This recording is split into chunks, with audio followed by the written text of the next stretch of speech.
শোনো ভাই আবু বকর, নিজের কানে আমি শুনছি না, যদি শুনতাম তাহলে আমি তার সালামের জবাবটা দিলাম, মানে শুনছি না গতিকে আমি সালামটা দিছি না।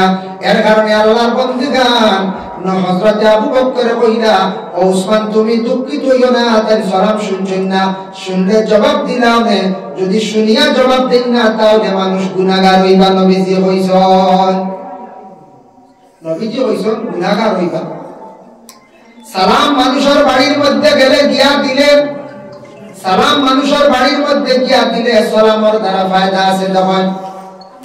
এই আয়াতের ব্যাখ্যার মধ্যে আবার তাফসীর ইবনে কাসিরের মধ্যে লেখছেন বাবা দেওয়ান, নবীজির কাছে একজন ব্যক্তিকে সালাম দিল, আসসালামু আলাইকুম ইয়া রাসূলুল্লাহ বলে ডাক দিছেন, নবীজি সেই ব্যক্তির সালামের জবাব দিলা ওয়া আলাইকুমুস সালাম ওয়া রাহমাতুল্লাহ। বাড়াইয়া কইছেন, একজন সালাম করলা নবীজির কাছে গিয়া আসসালামু আলাইকুম পর্যন্ত কইছেন, নবীজি বললা ওয়া আলাইকুমুস সালাম ওয়া রাহমাতুল্লাহ, আল্লাহ আপনার উপরে রহমত নাযিল করুন। আরেকজনে সালাম করছেন আসসালামু আলাইকুম ওয়া রাহমাতুল্লাহ, নবীজি সেই ব্যক্তির সালামের জবাব দিলা ওয়া আলাইকুমুস সালাম ওয়া রাহমাতুল্লাহি ওয়া বারাকাতুহু। আরো বাড়াইয়া কইলা আল্লাহ তোমার উপরে বরকত নাযিল করুন। আরেকজনে সালাম দিলা রাসূলুল্লাহ আসসালামু আলাইকুম ওয়া রাহমাতুল্লাহি ওয়া বারাকাতুহু, নবীজি সেই ব্যক্তির সালামের জবাব দিলা ওয়া আলাইকুমুস সালাম ওয়া রাহমাতুল্লাহি ওয়া বারাকাতুহু না হইয়া আল্লাহ রাসূলে কইলা খালি ওয়া আলাইকা। এই ব্যক্তি প্রশ্ন করলা, ইয়া রাসূলুল্লাহ আমি আপনার কত লম্বা সালাম দিলাম, আপনি খালি ওয়া আলাইকা কইলা। নবীজি কইলা তুমি সালাম পুরা দিলাইছো, গতিকে আমি আর ওয়া আলাইকা কই আমার পক্ষ থেকে তুমি যা সালাম দিছো তা আমার পক্ষ থেকে জবাব দিলাইছি। সুবহানাল্লাহ। কিন্তু ওয়া আলাইকা কই আমরা জবাব দিতাম, এটা নবীজির লাগি খাস। নবীজি আলী বলেছেন ওয়া আলাইকা, আমরা এটা কিন্তু কইতাম না। দেখো কোরআনের মধ্যে একটি আয়াত নাযিল হইছে, আরব দেশে এক সময় আসলো বড় ভয়ানক একটা রেওয়াজ আসলো। আজকে আপনারা শহর অঞ্চলের মানুষ বসবাস করতাম, আপনার বাড়ি সেই বাসে প্রায় বাড়ির তো গেট আছে না না গেট লাগাই, কিছু বাড়ির তো গেটের ভিতরে আছে কুকুর রাখা। কেউ যদি ওয়াল দিয়া ঢুকো কুকুর রাখলো আপনি কি হবে না, কুকুর রাখা আছে, সেই দিন বললেন কুকুর রাখা আছে, কুকুরের সিকিউরিটি প্রথম সেই গেট আছে, 2 নম্বরে আপনার কুকুর আছে। আরব এক সময় এইভাবে আসলো, আরব গেলে দেখবে এখনো খোলা ময়দান বেশিরভাগ, তবে খোলা হইলে পর্দার হুকুম আছে, গেট আছে, বড় বড় আরবি আপনার বাড়ির মধ্যে গেট আছে।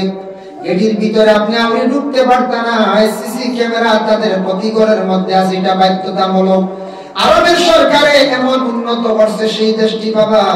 গেলে দেখতে পারবা সেই মিডল ইস্টের মধ্যে সৌদি আরবের বাদশা যে আছে সালমান, এর আগের যে বাদশা ছিল, যেমন সৌদি কান্ট্রির মধ্যে দুবাই আছে, কাতার আছে, ওমান আছে, মস্কট আছে, তাদের দেশে এত ইনকাম, বিশেষ করে আল্লাহ তাদের সম্পদ দিলাইছেন, এত ধন দিছেন, মানে নিজ থাকি তেল উঠে যে জায়গার মধ্যে তারা তেল পায়। বিশেষ করে এটা মিডল ইস্টের মধ্যে এমন একটা তেল তারা দামি তেল পায় যেটা গোটা ওয়ার্ল্ডের মধ্যে প্লেন চলে, সেই ওয়ার্ল্ডের মধ্যে প্লেন চলে যে তেল যেটা, এটা সৌদি আরবের মধ্যে বিশেষ করে তারা এটা বাহির করে। আল্লাহর বান্দাদের লাগি এত টাকা সম্পদ আছে, তবে তারা টাকাটা এমন ভাবে ব্যবহার করে, টাকাটা এত সুন্দর ভাবে কাজে লাগায়, তাদের দেশের টাকা বাইরে কোনো কারণে আউরি টাকা রাখে না। তারা সুন্দর করিয়া রাস্তাঘাট এত উন্নত, এত সিস্টেমে দেশের গাড়িগুলা চলে, রাস্তার ফুটপাত এত সুন্দর, এত নিয়ম অনুযায়ী গাড়িগুলা চলে। কানুনের দেশ দেখতে দেখা যায়, বিনা কানুনে আপনি গাড়ি চালাইবা আপনি অ্যারেস্ট হয়ে যাইবা, প্রথমে ফাইন হইব, 2 নম্বরে অ্যারেস্ট হইবা।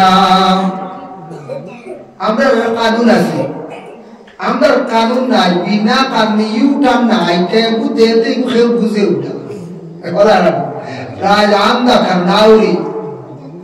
আজ থেকে কিছুদিন আগে আমি করিমগঞ্জ শহরের মধ্যে দেখলাম এত জাম কে জাম, মধ্যখানে একজনে দেখলাম টুকটুক করে আরো জাম লাগাইলাম। একদিন আরেকদিন দেখলাম হলাম এক জানি না টাউনের ছেলে সন্তান হইবা এমন ভাবে গাড়ি রাখছুন, হওয়ার পরেও সরাই না, এমন জাম লাগছে বাবা, দেখিয়া নিজে অবাক। কিন্তু আরব কান্ট্রির জায়গায় জায়গায় সিসি সিটিং আছে, তার তুলনায় দেখা যায় আমরা ভারতবর্ষ বহুত পিছনে। ভারতবর্ষে কি টাকা নাই? হ্যাঁ, টাকা আছে বাবা, ওটার সম্পদ আছে, ধন দৌলত আল্লাহ দিয়েছে, বহুত উন্নত দেশ আছে। কিন্তু এইভাবে দেশ পরিচালনা করতে গিয়া, দেশের যে বিভিন্ন সিস্টেম চালু করতে গিয়া আমাদের দেশের সরকাররা বাইরা দেশে গিয়া ভ্রমণ করিয়া দেখিয়া কিছু অভিজ্ঞতা করিয়া দেশে কিছু উন্নত করবা। কি যা সুন্দর সিসি ক্যামেরা লাগাই, সিট বেল্ট ছাড়া আপনার গাড়ি উঠিলে ডাইরেক্ট ক্যামেরা আগে বাইর করে, পুলিশে দেখা লাগে না, এটা পুলিশ না, সিট বেল্টের ক্যামেরা একগে মারবো ভাই, স্পিডের একগে মারবো ভাই,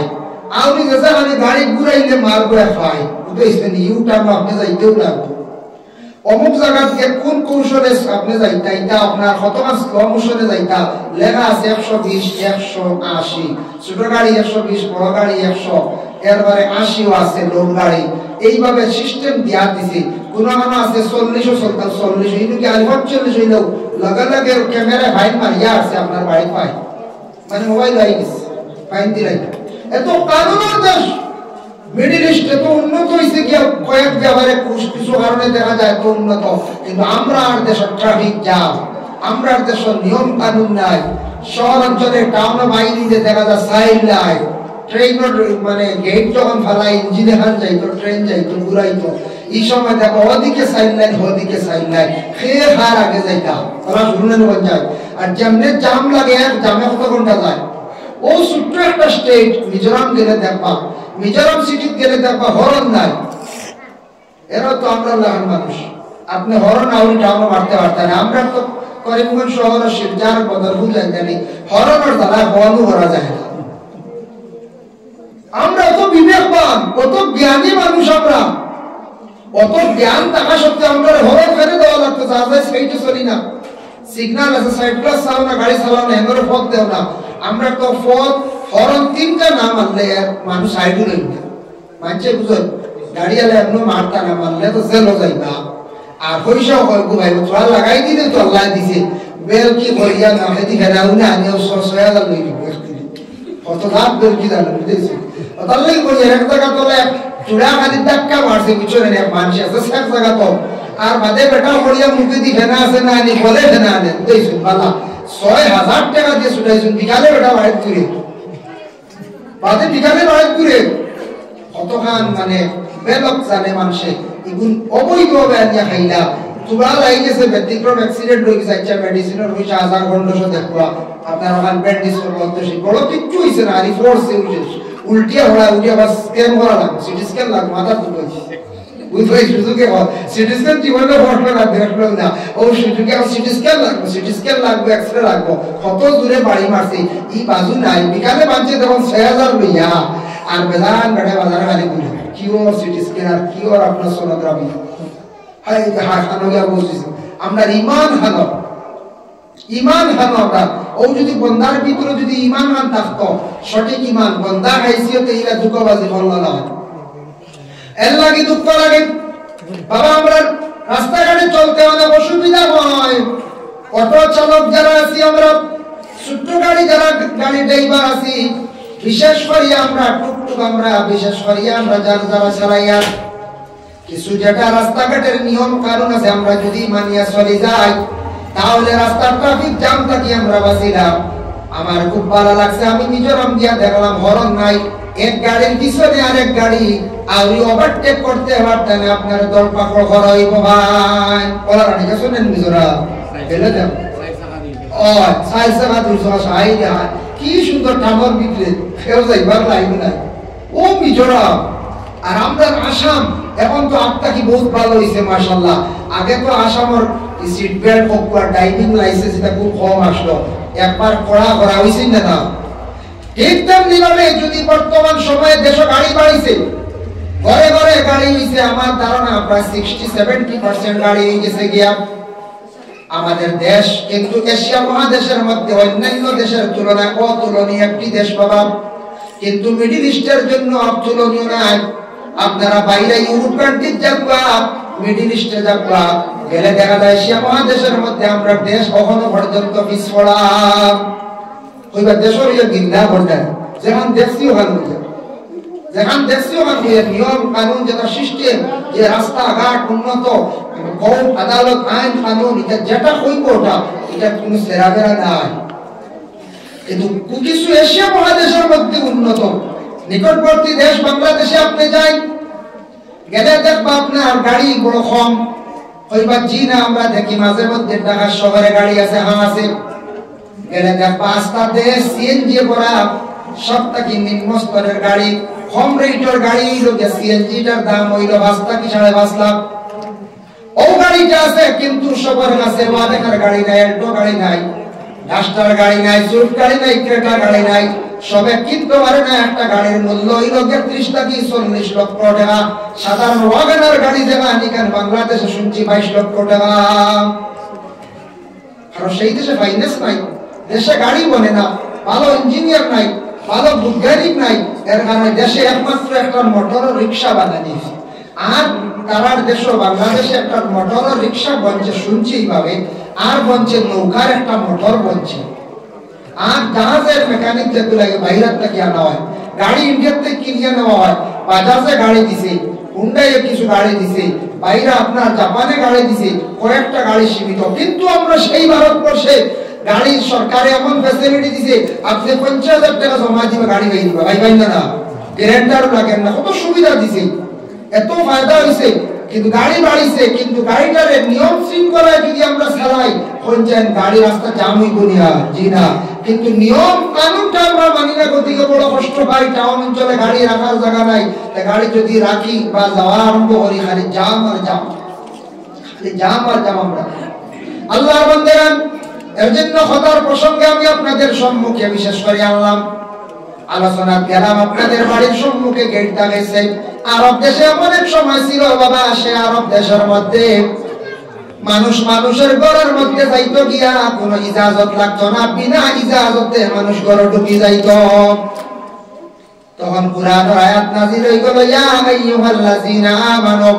লা তাদখুলু বুয়ুতান গায়রা বুয়ুতিকুম হাত্তা তাস্তানিসু ওয়া তুসাল্লিমু আলা আহলিহা। আল্লাহ কইলা, ওই বান্দারগণ, তোমার ঘর ব্যতীত নিজের ঘর ছাড়া অন্য ঘর, অন্য বাড়ির যখন যাইবাই, যাওয়ার সময় ইজাজত পাইলে ঘর ঢুকিও, ইজাজত পাও না ঘুরিয়া আইও, বিনা ইজাজতে খেয়লর ঘর যাওয়া যায় না। কোরআনের হুকুম, কোরআনে বল বিনা ইজাজতে খেয়লর ঘর যাওয়া যায় না। আপনি বাড়ির সামনে গিয়ে ইজাজত চাইতাম, ইজাজত তখন কি চাওয়া? ও আয়াত কইছে, ওয়া তুসাল্লিমু আলা আহলিহা, ও বাড়িতে গিয়ে হয়লা সালাম দেও। আমরা লোক গলা খাই না, খাই সালাম, ঠিক আছে, গলাটা খাইলা সিগন্যাল দিলাম, দিয়ালে ও বাড়ির মানুষ পাই দিলা আসসালামু আলাইকুম, তাই না আলে কইবা দিয়ালে আইয়ুকা গরো হে আপনি হে, ও তো ইজাজত পাই না। ইজাজত যদি দেই না, ওয়া আলাইকুম আসসালাম হে কিদাল লাগে আইছো, উলা ইসলামের কামে আপনারা ভাইতা বা আপনার বাবার বাড়িতে নাই, পাঠাই বাড়িতে ভাই বেটা ঘর ঢুকি গেল, আর আপনি ঘর ঢুকতা না, জায়েজ নাই। ইজাজত নাই, বিনা ইজাজতে কোনো মানুষের ঘর যাওয়া জায়েজ না। আপনার কোরআনে না করছে বিনা ইজাজতে প্রবেশ করতাম না।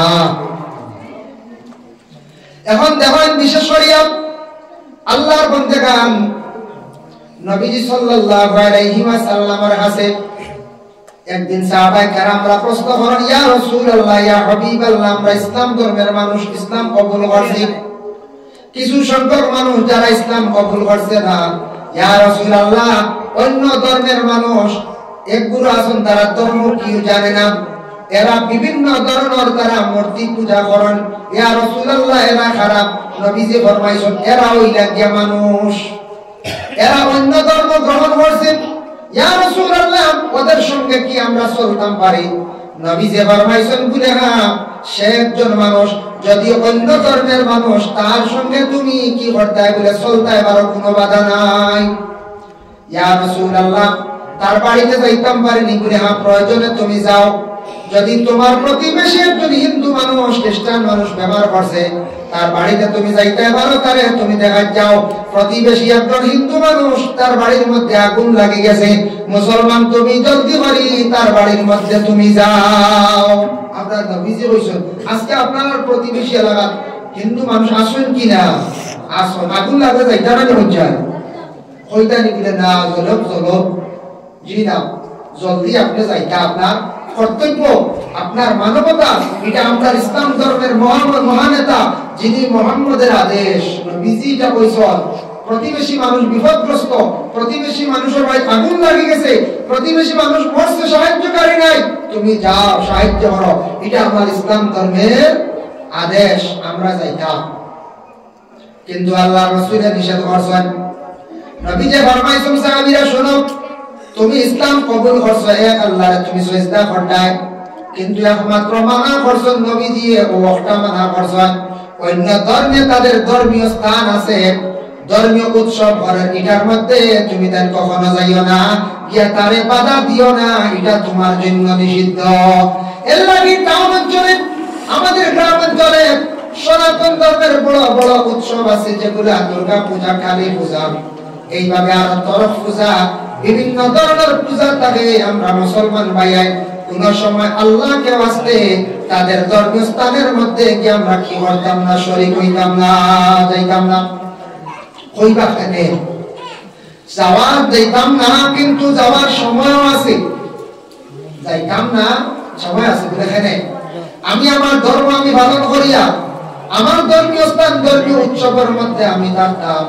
সে তাদের ধর্মীয় স্থান ধর্মীয় উৎসবের মধ্যে থাকুক বা যার যারি ধর্ম যার যারি পালন করুক বা কোনো বাধা নাই, আমি যাইতাম না, ডিস্টার্ব করতাম না। কোন সময় যাইতাম বাড়ি, যদি অন্য কোন ধর্মের বাইরে আমার যদি নিমন্ত্রণ যদি করে, আমার যদি নিমন্ত্রণ করলো, আমি পলিটিক্যাল লাইনে বা রাজনীতিবিদ লাইনে কিংবা তো আমি একজন শিক্ষিত মানুষ হিসাবে আমার সে নিমন্ত্রণ করছে, আমি যাইতাম পারি, তবে আমি পূজার মণ্ডপে গিয়ে আমি পূজা করতাম না। আমরা মূর্তি পূজা করি না, আমরা লাগি নিষিদ্ধ, এটা আমরা করতাম না, তবে আপনি উৎসবের মধ্যে অংশগ্রহণ করতে পারেন। আমরা মুসলমান অনেক সময় বড় বড় নেতা হলকে আমন্ত্রণ করে, নিমন্ত্রণ করেন না, তখন ওরা কি করেন, আমাদের ইসলামিক ধর্মীয় প্রতিষ্ঠান ধর্মীয় উৎসবের মধ্যে অংশগ্রহণ করেন, নিমন্ত্রণ করলে আসতা, আমরা নিমন্ত্রণ পাইলে যাইতাম, এমনি গিয়ে বিভিন্ন উৎসবের মধ্যে গিয়ে আপনার আমার কষ্ট দিতাম না, অসুবিধা ঘটাইতাম না। আরব রাষ্ট্র বড় ভয়ানক অবস্থা, এর লাগি দয়া করি আল্লাহকে ওয়াস্তে নবীজি সাল্লাল্লাহু আলাইহি ওয়াসাল্লামে ফরমায়, নবীজি একদিন এক সাহাবীর বাড়ির মধ্যে গেছলা, যার নাম হইল কে বলে সাদ ইবনে উবাদা। সাদ ইবনে উবাদার বাড়ির মধ্যে গেছলা, আল্লাহ রাসূল যাওয়ার পরে সালাম দিলা, আসসালামু আলাইকুম, আসসালামু আলাইকুম। সাদ ইবনে উবাদার করতে কোনো আওয়াজ আইছে না, আমার মাঝিটা শুনতে জানো, আচ্ছা দাও, সাদ ইবনে উবাদা করতে কোনো আওয়াজ আইছে না। নবীজি তখন ঘুরিয়া যাইতা কে সালাম আলাইকুম পাইছেন না, নবীজি ঘুরিয়া যাইতা গিয়া ওই সময় সাদ ইবনে উবাদা করতে কি বাইরে এখন, ইয়া রাসূলুল্লাহ আপনি আমার ঘরের মধ্যে তশরিফ আনেন, আপনি আমার বাড়িতে আসিয়া সালাম দিছেন, সালাম আমি শুনছি, আস্তে আস্তে জবাব দিছি। আব্দে কাস নামক একজন সাহাবী আসলা, তাই কইলা, ও ভাই সাদ রে, তুমি নবীজির সালামের জবাব তুমি কেন দিলাই না? বলে আমি দিছি আস্তে, তুমি তা বুঝতাই না। পরে আমি কইয়া, আমরার নবী যখন ঘরে তশরিফ নিলা, সাদ ইবনে উবাদা সামনে মেহমানদারি হল্লা কিসমিস দিয়া, কিসমিস দিছেন, কিসমিস, কিসমিস একটা বল না নিবন যায়, কিসমিস দিছেন নবীজিরে। নবীজি কিসমিস পাইছেন। আমরা দেশ বিভিন্ন ধরনের মেহমানদারি আছে, মেহমান নওয়াজি আছে, মেহমানদারি আছে। আল্লাহর বান্দাগণ দেখো কা দয়া করি আল্লাহকে ওয়াস্তে দুনিয়া জমিনের মধ্যে মেহমানদারি যেটা করা, এটা হইল নবীর সুন্নাত। নবীজির কাছে একদিন এক ব্যক্তি আসিয়া প্রশ্ন করল, ইয়া রাসূলুল্লাহ আমি জানতে চাই, আইয়ুল ইসলামি খায়রুন, ইসলামের মধ্যে সবচেয়ে ভালো কোন জিনিস? নবীজি ফরমান, কালা তুতিমুত তুআম, মানুষরে তুমি দান খাওয়াও, যেটা পারো তথা সাধ্য তুমি খাওয়াও, খাওয়াইলে এইটাই আছে যে ইসলামের মধ্যে ভালো কাম মেহমানদারি সওয়াবের কাম। নবীজি ফরমান, মেহমানদারি কইতে খালি মাছ দিয়ে গোশত দিয়ে ভাত খাওয়ানি নাই বাবা, বড় কিছু খাবানি নাই। ওসিয়ত আন্দাজা কেউ যদি ভাতিও খাবায়, শরবত যদিও খাবায়, কোন ফুড যদিও খাবায়, যে কোন জিনিস খাবাইলে এটা নবীর মেহমানদারি আদায় হয়ে যায়। ওকরা সুবহানাল্লাহ। লাগে আমরা দেশ কিনা গেলেও সাদে কমপ্লেক্স প্রস্তুত চাউমিন, সেমাই, ম্যাগি কথা আছে না, কোথাও আমরা পয়লা দেই, চা দিলাম, কোনো আছে দুধ চা, কোনো আছে লাল চা। লাল চার আরেক নাম দিয়েছেন মাঝে সুলাইমানি চা, আরেক করে দিয়েছেন হকিরি চা। ও কত ধরনের চা নাম আছে। এর লাগিয়া ও যে কোনো চা দিলাম, তবে লাল চা খাওয়াটা উপকার, ফায়দা বেশি। প্রায় ডাক্তাররা বলে দেখবা লাল চা খায়, কিন্তু তাই উপদেশ দিন না, বাবা তুমি লাল চা খাই বিজ্ঞান করি খুব কম হয়, খুব কম হয়। কইতে একটা লাল চা খাই জানলে কইতে আসলে আমি প্রেসক্রিপশনে মেডিসিন লেখিয়া তুমি আর কোনোদিন তোমার গ্যাস কম করা, তুমি আমুলের চা ওটা ছাড়ি দাও, এভরিডে হোক আর আমুল হোক আর আমুল তাজা হোক, দুধ চা টুটেল না, তোমার গ্যাস কম করে তুমি পয়লা লাল চা খাওয়া শুরু করো। ইকান কই না গ্যাসের ভাতটা বিক্ত করি মনে হয় গ্যাস খাওয়া শুরু করি বলে রাখি হচ্ছে। হ্যাঁ, ডাক্তারগুলোর হক আছে, ডাক্তারগুলোর উপরে কিছু জিম্মা আছে, আদায় যদি করেন না জবাব দিবা। এরা মানুষের সেবার জন্য পড়াশোনা করে ডাক্তার হইছে, ডাক্তারের কাছে গেলে শরীয়ত নাই। আজ এখন বেটি মানুষ, আপনি আদবে সম্মানে বাড়িতে কি নিজের কুটুম বাড়ি যাইতা, টাউনে যাইতা, কারণ পর্দার হুকুম আছে। ডাক্তারের কাছে গেলে আর পর্দা নাই, কিন্তু গেলে ডাক্তারে আপনার স্ত্রীর শরীরে হাত লাগাইলে এখানে শরীয়ত দেখাইলে বিবিধ হইয়া পড়বে। তবে শরীয়ত নাই না, তবে নিজের চক্ষুর এক পর্দা আছে, তাই মহিলাগুলোর লাগি ব্যবহারটুকু বালা রাখতা, ট্রিটমেন্ট যেন করবা আর হক আদায় করতা, মানুষের বালা নসিহত ভালো উপদেশ দিতা ডাক্তার হলে। আমরা কোনো জায়গা কোন সময় দুঃখ লাগে গিয়া কিছু কিছু কোন জায়গা কিছু ডাক্তার হলোর বেড়াচেরা দেখিয়া কইবা কিরা হলেন নিয়ম হয়েছে, মানুষ অসহায় বেমারি, মানুষের কষ্ট হয়, কষ্ট পাইয়া এই মানুষ গেছে শান্তি পাইবার জন্য ডাক্তারের কাছে। ডাক্তারে ট্রিটমেন্ট করবা, আমি ভালো হয়ে যাইব। ডাক্তারে কি করছ, ট্রিটমেন্ট মোটামুটি করছ, মেডিসিন লেখিয়া দিছ, বিভিন্ন টেস্ট দিছ, টেস্ট গুলাও আসার পরে, রিপোর্ট গুলা আসার পরে ডাক্তারে যখন মেডিসিন দিবা, মানুষের কিছু ভালো সান্ত্বনা দিতা, উপদেশ দিয়া দিতা, এইভাবে চলিও সেইভাবে চলিও। আর তোমার রোগ হইছে হঠাৎ, এটার লাগি কোন জিনিসটা খাওয়া নিষিদ্ধ। কিছু কিছু ডাক্তাররা কোন সময় হইয়া দেয়, আর কিছু ডাক্তাররা বলে রিপোর্ট চাইয়া কিন্তু হইনা দেখবা বিদায় দিলাই। মাঝে মারে এই মাঝে মাঝে ঘুমটা খালি মাতিতা আচ্ছা শুধু গুলা লাগলে পারে এর লাগি ডাক্তার যারা আসন, কিছু কিছু ডাক্তার, কিছু সংখ্যক ডাক্তার যেমন জানি টেস্ট দিবা 4-5টা লেখিয়া, রিপোর্ট আওয়ার পরে রিপোর্টটা বলা করি চাই না, দুঃখ লাগে। হইবা না না আমরা যেটা জ্ঞান আছে, আমরা যেমনে দেন কোন 0 to 5 0.2 তো ইয়া ফাইলিসি সাইজ ঠিক আছে, এর মানে সাইয়া রোগীর হোক আপনার ওই ইউরিক অ্যাসিড, আপনার সুগার অতটুকু, আপনার রোগটা অতা সুন্দর করে হইয়া আপনার লাগি ও জিনিসটা ক্ষতিকারক বুঝাইয়া বা বেটারে শান্তিতে বিদায় করে দেও না। ইলা ডাক্তার এখন যাও যাও মেডিসিন খাইয়া বেশ মারতে না যাও, তুমি ডাক্তার না ডাক্তার ইলা কোন দেওয়া দুঃখ লাগে। মাঝে 500 টাকা ভিজিট দে, 400 টাকা ভিজিট দে, আর কিছু জায়গা দেখলাম বড় দুঃখ লাগে, দুঃখ প্রকাশ আমি করি। আর দেখবা আপনার যেদিন প্রথম দিন 500 টাকা আপনি দিছো সাবমিট করছো হইছো, এদিন ডাক্তারে বলবা সিরিয়াল যেই আসন আমরা এখন তখন না নিবা, এই বাক্কা সম্মান করে নিয়ে ঢুকান, কারণ আজকে মাল আছে 500, আর যেদিন রিপোর্ট দিয়ে আইবে দিন ধন্যবাদ দেরি আছে ও ভাই দাও দেরি আছে ওই রিপোর্ট দিয়ে গেলে এলাও করি না এটাই ওগুলো মেইন দিবা এটা দেন 3700 টাকা খরচ করে টেস্ট করি আইছে, আই এখন দেখাই তো এটা রুগু আর কি বুঝতো, এদিন দেখবা ইয়া আল্লাহ এর একদিন এর ডাক্তারে কিতা বসার এন্ডোস্কোপির রিপোর্ট পড়িয়া বলে আমার রিপোর্টটা বুঝছে না, দিদিছে আলচার আর ওষুধ, আর বেটা আলচার ওষুধ 3 দিন খাইয়া পাগল হলো, এর আগে ওষুধ চাল আলচার ওষুধ যে গরম ঔষধ সকালে খাওয়া লাগে, বাদানে সূর্য উঠতে পড়তে বিভিন্ন রকমের মেডিসিন আছে, খুব পাওয়ার করি না, খুব দাম। আর আলচার না বুঝছেন এটাও তো যেমন দেখছো না তো সময় কম তো বুঝে আরেকজন আমাদের 500 হয়েছে বুঝেছো না। আর রিপোর্টও খুব চাইয়াও কিতাব করিয়া কিবা আরো কোন রিপোর্ট আলচার মহর হয়েছে, আর ইমেজ সম্মুখে আসলো দিছে পুরা আলচার নাই বিলকুল পাগল 3 দিন ঔষধ খাইয়া 3 দিনের কোর্সে 6 বার খাওয়ায় না 7 বার খাওয়ায় মানুষ পাগল হয়ে গেছে বেহুশ মানুষ লয়া গেছেন মেডিকেল ইনু জানলে ছায়া দেওয়ান ইনু আলচার নাই আলচার মেডিসিন দেখি ইলা কোনো সময় হয় না তবে দুঃখ লাগে ডাক্তারের কাছে গেলে আমরা শান্তি পাইতাম ডাক্তারের ব্যবহার সুন্দর হইতো মুখের ভাষা সুন্দর হইতো ডাক্তার হলে মানুষের সমঝ দিতা রোগীর রোগ কমি যাইতো বাঁকা কমি যাইতো এর লাগে তাদের হক আছে টাকা নিদ্রা সবার কাছে সব রোগের বেমার কমতো নাই সব ডাক্তারের কাছে গেলে যে কমি যাইব তা নাই কিন্তু আপনি চেষ্টা করতা মানুষের সময় দিতা কিন্তু সময় হাঁটাইয়া আপনি ট্রিটমেন্ট করবা আপনার হক আদায় করুন খালি 500 নিচিকে চাই দিছি হক আদায় নাই মানুষের আপনি পূর্ণাঙ্গ শান্তি দিতা রোগ কমুক না শান্তি দিতা এটা হলো দান উপরে দায়িত্ব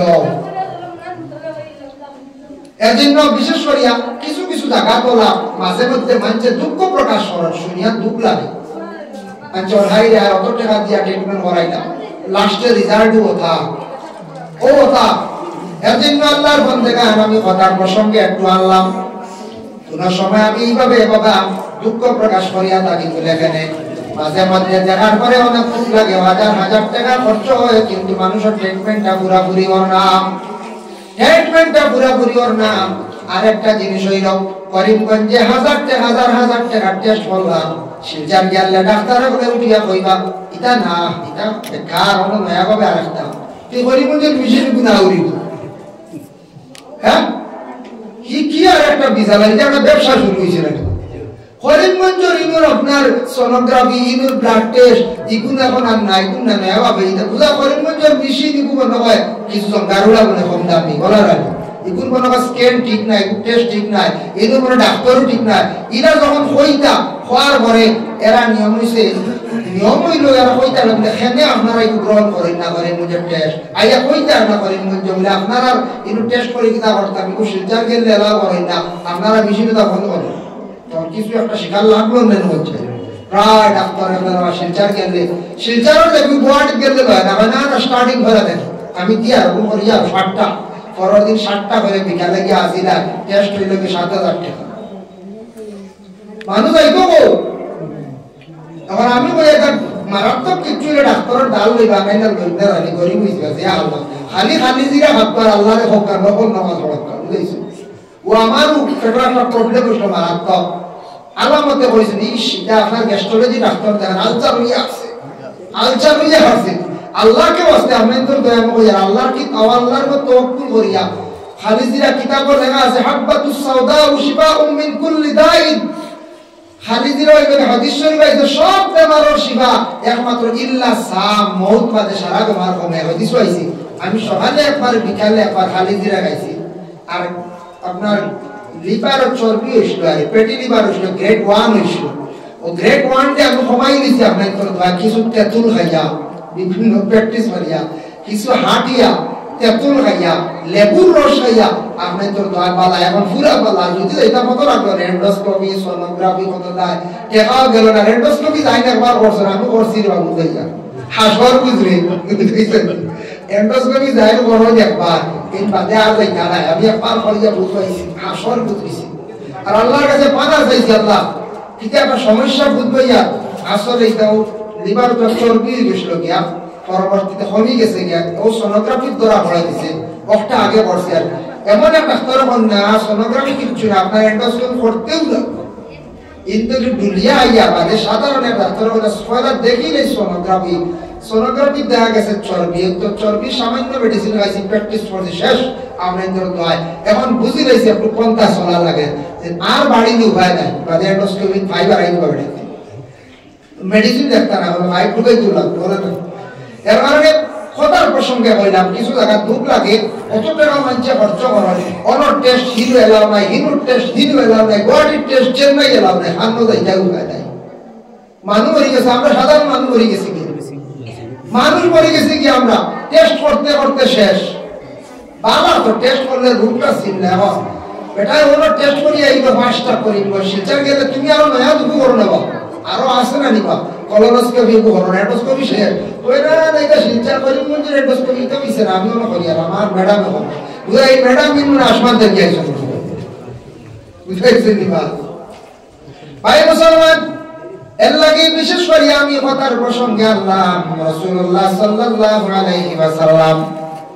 যখন গিয়া সাদ ইবনে উবাদার বাড়ির মধ্যে গিয়া যে সময় পৌঁছিলাম সাদ ইবনে উবাদা কিসমির সামনে বাইর করিয়া দিলাম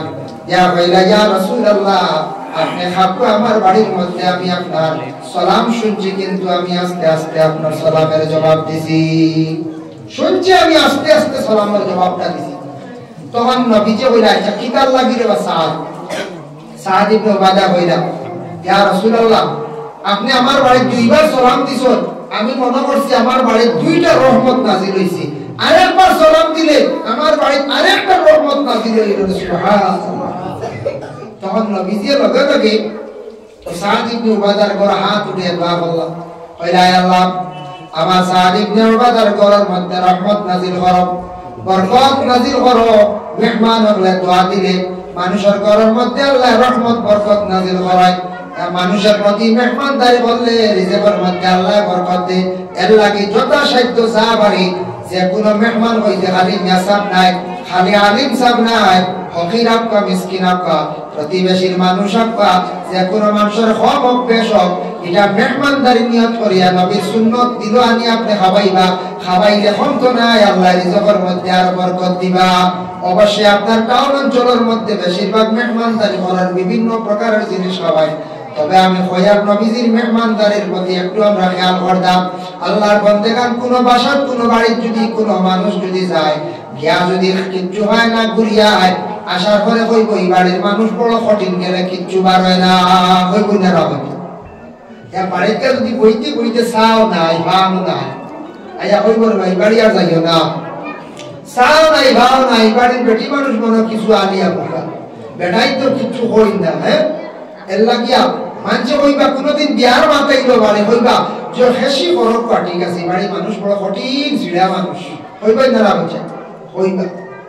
এর লাগি আল্লাহর বন্দেগান দয়া করিয়া আমাদের উপর কিছু হক আছে প্রতিবেশীর হক রাসূলুল্লাহ সাল্লাল্লাহু আলাইহি ওয়াসাল্লামে ফরমায় হকুল মুসলিমু আলাল মুসলিমি খামসুন রাদ্দুস সালাম এক মুসলমান আর এক মুসলমানের উপর 5টা হক আছে এক নম্বর হইল কোন মুসলমানে সালাম দিলে তার জবাবটা আদায় করা হইল মুসলমানদের হক একদিক হইল নবীর সুন্নাত দুই নম্বর হইল গিয়া মুসলমানদের হক এর লাগি সালামের জবাবটা খেয়াল করিয়া দিবা যদি দেন না তাহলে গুনাহগার হইবা ওয়াজিব তরক করলাম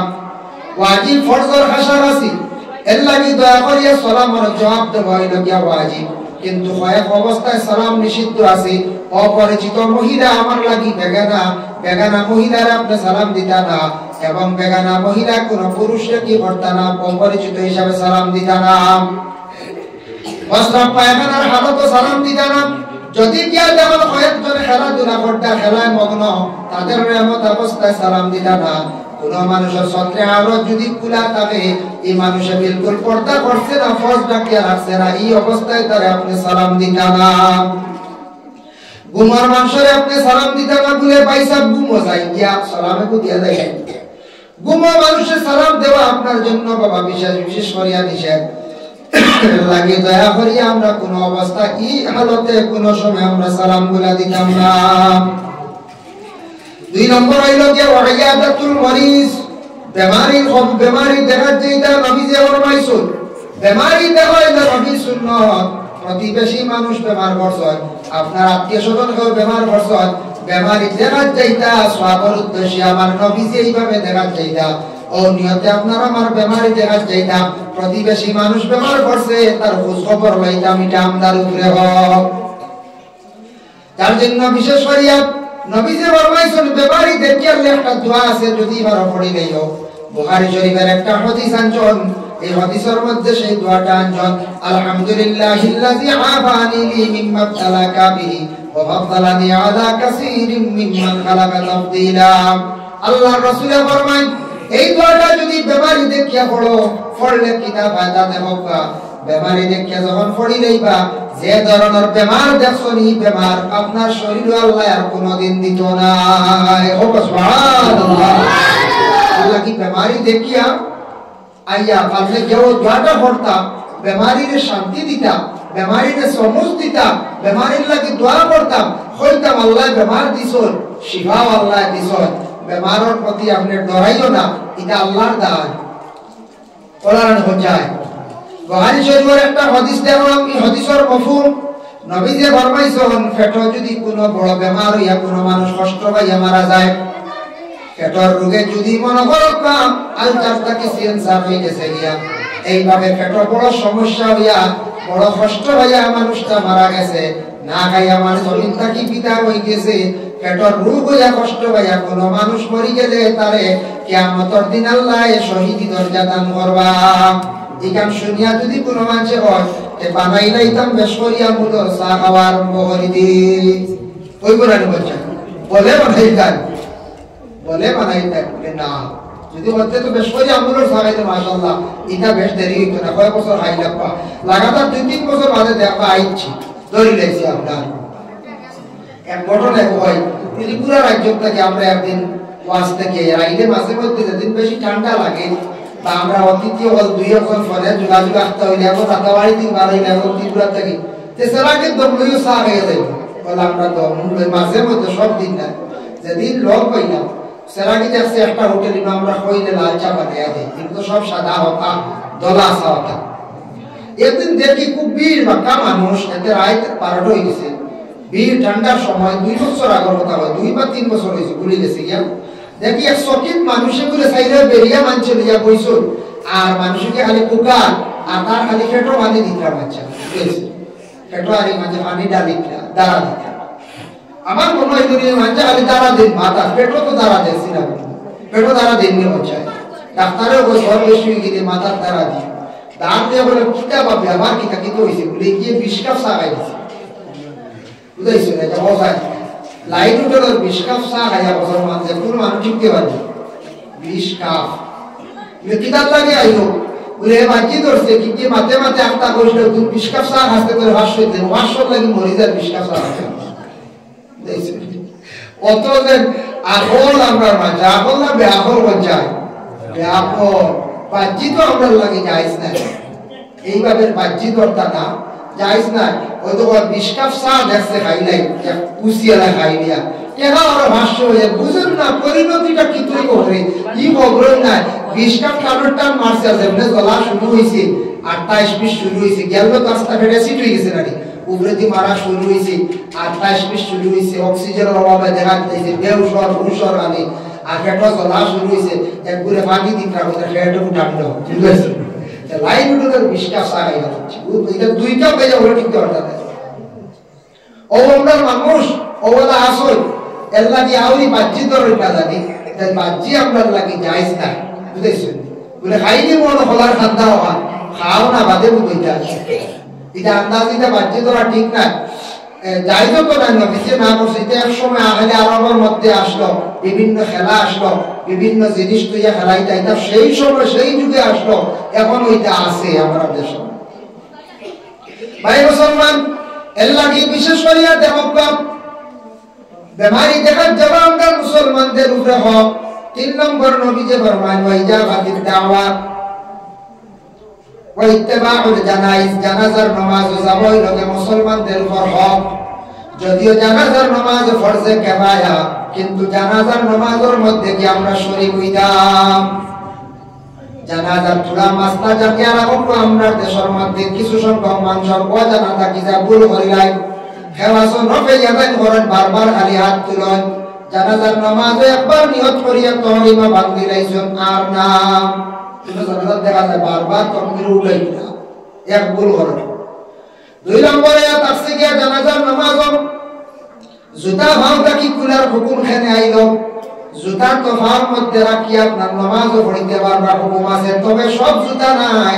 আপনার জুতা যদি পরিষ্কার নতুন জুতা থাকে, পরিষ্কার জুতা থাকে, জুতা ব্যান্ড জায়গা হইব আর আঙ্গুল জ্বালা ব্যান্ড হয়, এরা যদি ব্যান্ডওয়ালা যদি নাইলনের জুতা থাকে বা লেদারের জুতা থাকে, এই জুতার দ্বারা আপনি নামাজও পড়িতে পারবা, ব্যান্ড না হইলে এই জুতা দিয়ে আপনার নামাজ পড়ার হুকুম নাই।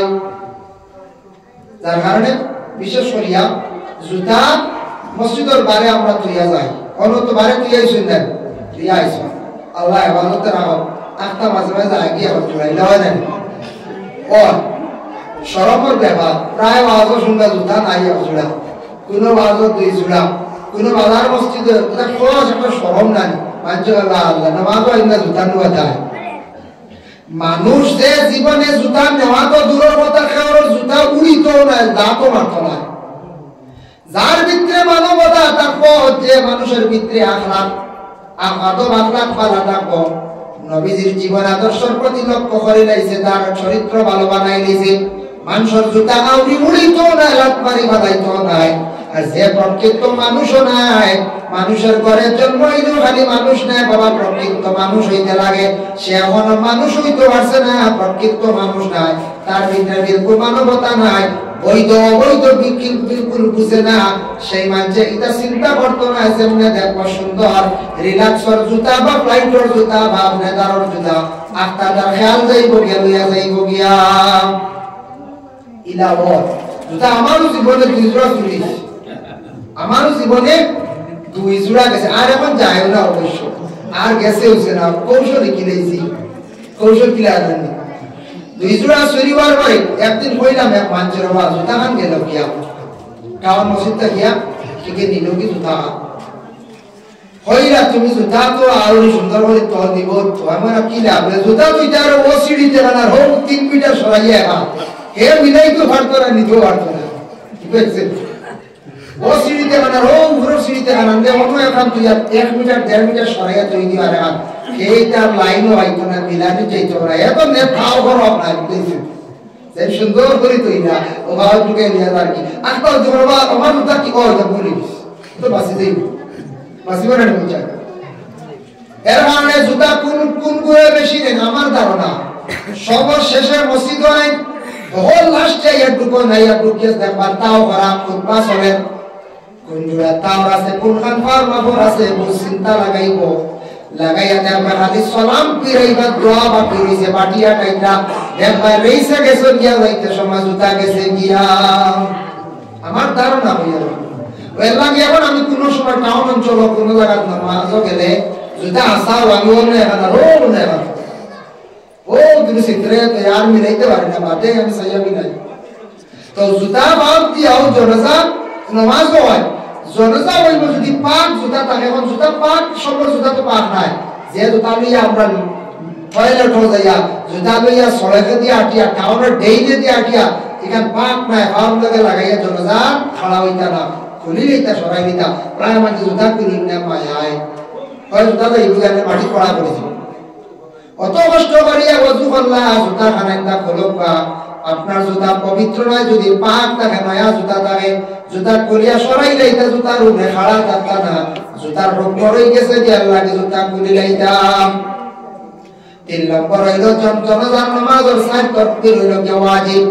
গিয়া দেখছেন 2 তাকবীর গেছে গিয়া 3 তাকবীর গেছে গিয়া একটা তাকবীর পাইছেন আপনি নিয়ত করিয়া জমাত হারা হইছেন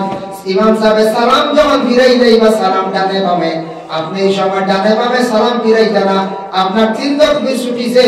3টা তাকবীর আপনি এইভাবে আদায় করে লইতা আর আপনার সাল্লি আলা বারিক আলা মাগফিরি পড়া লাগতো না আল্লাহু আকবার আল্লাহু আকবার আল্লাহু আকবার 3টা তাসবিহ আপনি আদায় করিয়া মানে আস্তে আস্তে আদায় করিয়া আপনি ডানে বামে সালাম ফিরে আপনার জানাজা শেষ করতাম আমরা তো সারা সময় দৌড়িয়ে দেন শরীর করলো সব লাগে শেষ জানাজার মাসলা হইল গিয়ে ওয়াজিব শাড়ি দিলে আপনার তকবীর গুল ফুল হইতো এই তকবীর প্রায় মানছে শাড়ি দিন দৌড়িয়ে শরীর করে আদা করে যা বাইরে আবার সব লগে সালাম ফিরে দিতে রাখি সালাম ফিরাইতা না আমি হারা হইতা দুইটা গেছে 2 তকবীর 3টা গেছে 3 তকবীর একটা গেছে 1 তকবীর তকবীর গুলো আদা করতা বুখারী শরীফের হাদিস قال من اتبع جنازة إيمانا واحتسابا حتى يصلي عليها ويغرق من دفنها فإنه يرجع من الأجر بقراءتين নবী যে ফরমান সাহাবার উদ্দেশ্যে কোন বান্দা গেল জানাজার নামাজ কি আদায় করে লাইল তারপরে 3 মুষ্টি মাটি দিল এই বান্দার আমলনামার মধ্যে 2 কিরাত নাকি আল্লাহ দান করিলেন আরবিতে কিরাত কইছে কিরাত কত লোক সাহাবায়ে কেরামরা প্রশ্ন করলা জানতে চাইলা ইয়া রাসূলুল্লাহ কিরাত কতটুক নবীজি ফরমায় কুল্লু কিরাতিন মিসলু উহুদিন, এক কিরাত নাকি এক উহুদ পাহাড়ের সমতুল্য। সুবহানাল্লাহ, এক কিরাত নাকি এক উহুদ পাহাড়ের সমতুল্য। হেও যদি হালিমার জানাজা করিয়া যান গিয়া, আমরা এলাকাতে একটা রেওয়াজ বানাই রাইছি, জানাজা করিয়া বেশিরভাগ জায়গা 3 মুষ্টি মাটি সবে দেন না, কিছু সংখ্যক মাঝে দেন, মেসাব করে দেন। বাবা মেসাব করে দিলে খালি সব পাইবা, মুরব্বীও বলে দিছ সব পাইবা। আমি যাই আর গিয়া যাইতাম পারবো, কোনো বাধা নাই, যাইতে পারো, তবে সব কমে গেল, একটু খেয়াল করবা যুবক পাইয়া। ওইটা নবী যে ফরমান সুম্মা রাজা ক্বাবলা আন তুদফানা ফাইন্নাহু ইয়ারজিউ মিনাল আজরি বিকিরাতিন। কেউ যদি জানাজা করিয়া যান গিয়া মাটি 3 মুষ্টি দেন না, এনা আমল নামাজ তাকি এক কিরাত নাকি কমে যায়। এর লাগি মাটিও দেওয়ার চেষ্টা করবা, বেশি ভিড় সময়ের অভাব একদিন গেছেন গিয়া আনলাইনে মাটি দেওয়ার চেষ্টা করবা। জানাজার নামাজও, জানাজার খবর পাইলে জলদি যাইবা। এটা যাবার ফায়দা আছে বলে কিতা একটা হইল গিয়া জানাজার নামাজ ফরজে কিফায়া। 2 নম্বর আমরা হক আদায় করলাম, 3 নম্বর হইল জানাজার নামাজ শরীক হইলে গিয়া সগীরা গুনাহ মাফ হয়, 4 নম্বর হইল গিয়া এক কিরাত নাকি আপনি জানাজাত পাইলাম। সওয়াবের সীমা নাই, যার কারণে ওই ইজাবাতিদ দাওয়া নবীজি ফরমায় দাওয়াত কবুল করার পরে এটা আদায় করা মুসলমানদের হক। কেউ দাওয়াত দিছেন লাগা বাড়ি, গ্রামের কোনো মানুষে দাওয়াত দিছেন, দাওয়াত দেওয়ার পরে আপনি দাওয়াত খাইলা, বিনা দাওয়াতে আপনার জন্য দাওয়াত খাওয়া জায়েজ নাই। বিনা দাওয়াতে দাওয়াত খাওয়া জায়েজ নাই। ওবারে আকিকা শিরনিয়ত আম তৌরে মাইকো ডাক দিছেন, সব শিরনির দাওয়াত যাইতে পারো, যে সালাত আম তৌরে দাওয়াত দিছেন, হামসা ছোট বড় সবার দাওয়াত। আর বিলকুল মাইকো কইছেন না, আম হিসাবে এলান করছেন না, ইবাড়ির মানুষে খালি কইছেন সাইয়া সাইয়া কয়জন কইছেন বাবা তোমার দাওয়াত অমুক দিন মাদানী বেলা আমার বাচ্চারা টিকা করিয়া, অমুক দিন আমার বাড়ি আমার খতম শরীফ কোরআন শরীফ খতম পড়াইয়া, তোরা শিরনির দাওয়াত আছে আপনার, আপনি আল্লাহর বাস্তে যাইতা। ওই সময় দাওয়াত দিছেন যারা কই বেরা যাইতা, এটা তার উপরে হক হয়ে গেছে গিয়া। আর আমরা যারা দাওয়াত পাইছি না, বিনা দাওয়াতে দাওয়াত খাওয়া যাইজ নাই। কিন্তু আসল কয়েক গুরু আসল বিনা দাওয়াতে খাইতে পারবা। এক গুরু হইলা গিয়া ফকির, রাস্তাঘাটে অসহায় ব্যক্তি ঘুরাফিরা করে, তারে আপনি যে সাবিয়া বাড়ি যাব দাওয়াত বাড়ি যাব, তার লাগি মানা নাই। মিসকিন আছে যার পাও এখন নাই, কিংবা তো স্বামী হারা মহিলা ওরা শুনে একবারে বেকস, মহিলার খাওয়ার কোন অস্তিত্ব নাই, অসহায় হিসাবে চলাফেরা করতা, কোন মানুষের পাও এখন নাই। এই মিসকিন মানুষটা কি আপনার বাড়িতে বিনা দাওয়াতে খাইতে পারে, কোনো বাধা নাই। বাকি আমরা সবার দাওয়াত লাগবো, বিনা দাওয়াতে আমরা যাইতাম না। ওয়াতাশমিতুল আতিশ 5 নম্বর হক হইল যে মুসলমানে হাসি দিলে জবাবটা আমরা আদায় করতাম। একজন হাসি দিয়ে আল্লাহ কইতা আলহামদুলিল্লাহ, আমরা শূন্যওয়ালায় কইতাম ইয়া আরহামুকাল্লাহ। আমরা হক, আমরা এই হকগুলো আমরা আদায় করতাম। ভাই মুসলমানের লাগি বিশেষ করে আমরার উপরে কিছু জিম্মা আছে, দেখো